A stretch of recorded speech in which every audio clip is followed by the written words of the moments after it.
The Frog King, or sometimes known as Iron Henry, by the Brothers Grimm.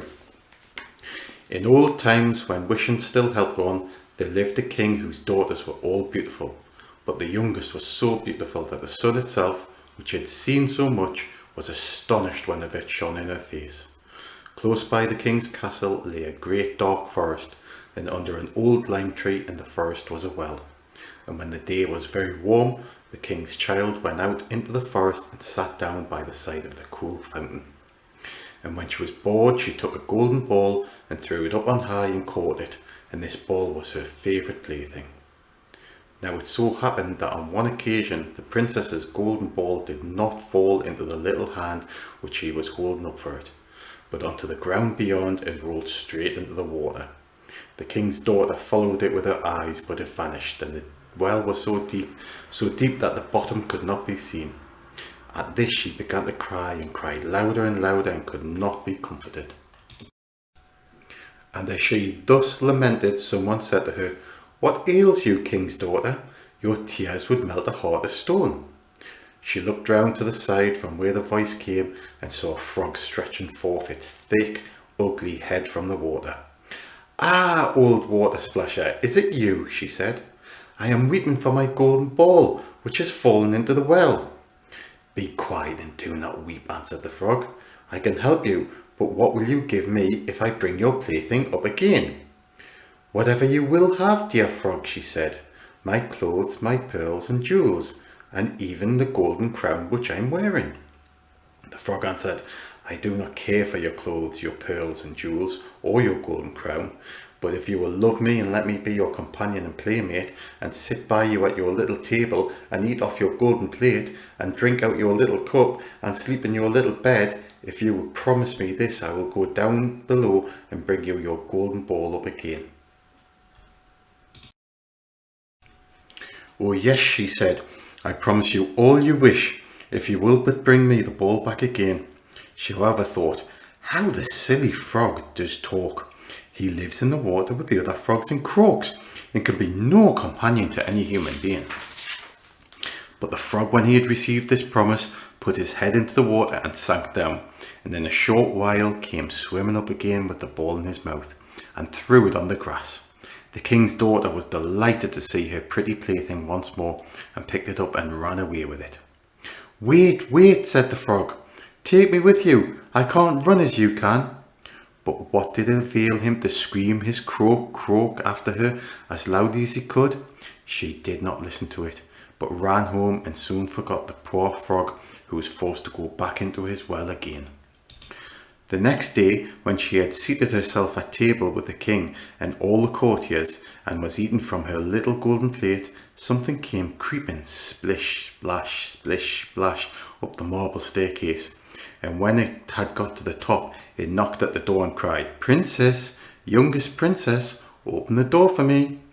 She ran over to see who was outside, but when she opened the door, there sat the frog in front of it. Then she slammed the door in great haste, sat down to dinner again, and was quite frightened. The king saw plainly that her heart was beating violently, and said, "My child, what are you so afraid of? Is there perchance a giant outside who wants to carry you away?" "Ah, no," she replied. "It's no giant, but a disgusting frog." "What does a frog want with you?" "Ah, dear father, yesterday, as I was in the forest sitting by the well playing, my golden ball fell into the water. And because I cried so, the frog brought it out again for me. And because he so insisted, I promised him he should be my companion. But I never thought he would be able to come out of his water. And now he is outside and wants to come into me." In the meantime, it knocked a second time and cried, "Princess, youngest princess, open the door for me. Do you not know what you said to me yesterday by the cool waters of the fountain?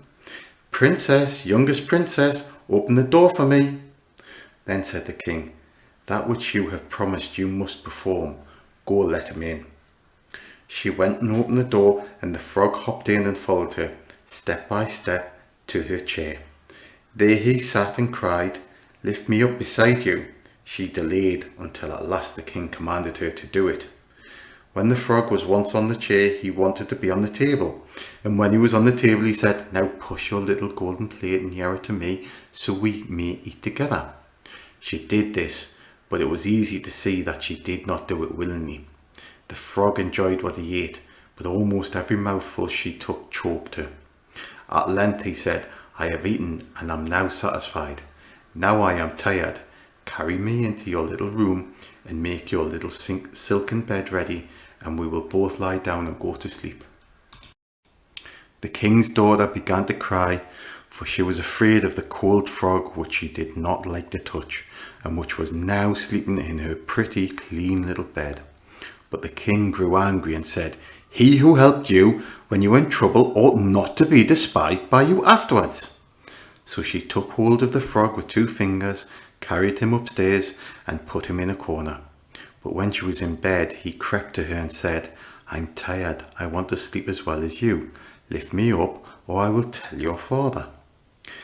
Then she was terribly angry and took him up and threw him with all her might against the wall.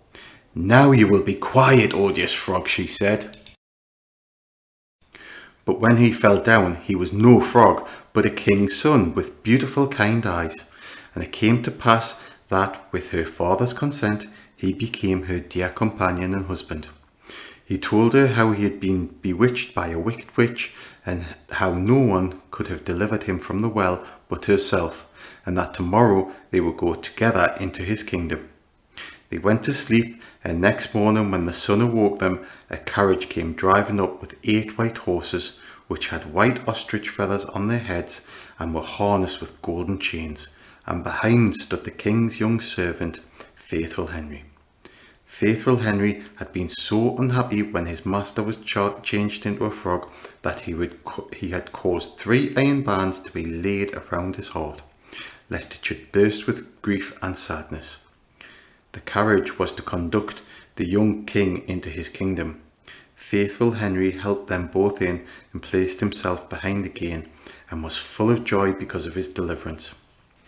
And when they had driven a part of the way, the king's son heard a cracking behind him as if something had broken. So he turned round and cried, "Henry, the carriage is breaking." "No, master, it is not the carriage.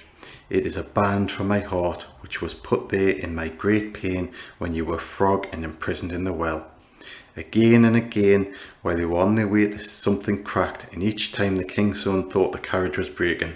But it was only the bands which they were springing from the heart of Faithful Henry, because his master was set free and happy. The end.